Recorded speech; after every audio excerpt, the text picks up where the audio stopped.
Y'all, we need everyone blasting social media right now. At this very moment, Israel is forcibly displacing 1.2 million Palestinians in Gaza. A literal ethnic cleansing. They're telling everyone from the north that they have less than 24 hours to evacuate to the south before they start decimating the northern region. Entire Palestinian families are fleeing for their life by foot, by carriage, pulled by a donkey, a horse, loading in the backs of trucks. The exact same thing that Israel did to us in 1948 during the Nakba, our first ethnic cleansing. Packing their entire life in one suitcase and carrying the one necessity: mattresses. Everyone north of Wadi Gaza, more than 1.2 million Palestinians, literally ethnically cleansing the northern region. Israel dropped flyers from the sky with the announcement that they have to leave and a map on where to go, claiming that they're trying to help the Palestinian civilians and save Palestinian lives. It is physically impossible to move 1.2 million people in less than 24 hours. If they had a week,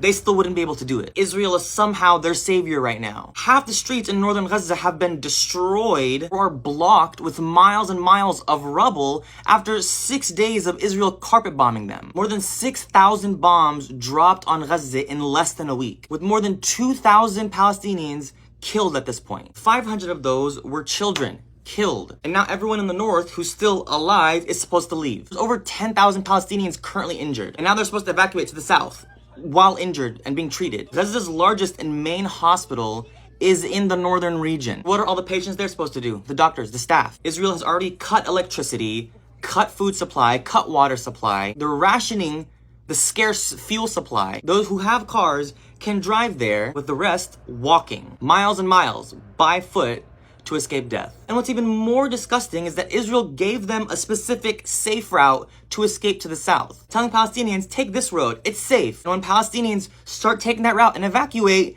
they bomb them.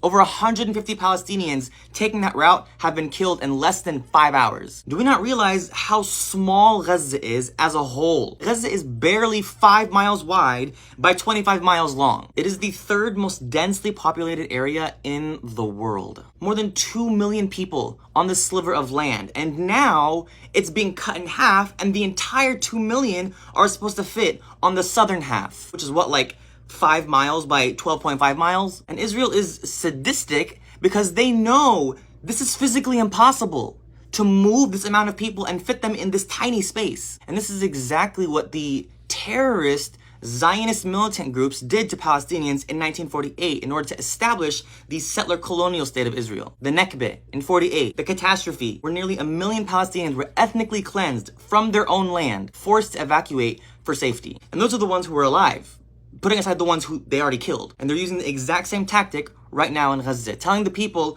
we're here to save you for your own protection. Leave your homes, we'll get the deed done, and then you can come back in a few days. Israel knows that everyone who's fleeing is not going to be able to come back. So now we have the Palestinians who are able to flee, and the rest who are just sitting in the north waiting to die because they can't leave. Or they're choosing not to leave. Rightfully so, staying in their land, refusing to leave. Because they know that every Israeli tactic is a trap. That whether in the south or the north, Israel is going to kill them. They would rather die in their home, protecting their land, than being killed trying to leave. True enough, Israel bombed the safe route they gave people to escape through. So now we have entire families separated.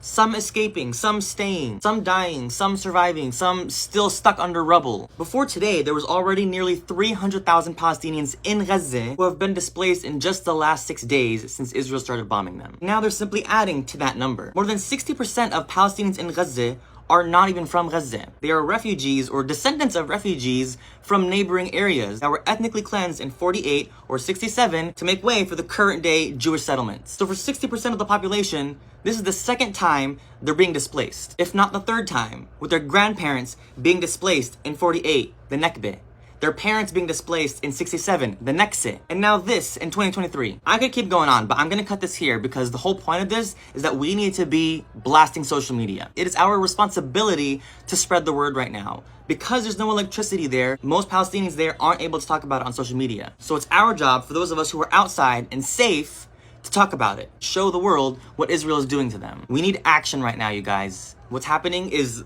unreal. Unimaginable. The fact that this is happening right now and the world is doing nothing about it. Do your part and spread the word.